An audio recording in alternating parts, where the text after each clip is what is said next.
Kas sa tead, et iga 5. laps Euroopas on seksuaalselt väärkoheldud?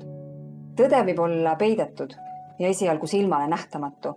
Meie asi on märgata, uskuda ja info edastada. Ükskõik kui vana või eriline ja kui vaikselt või valjult laps räägib, usu last.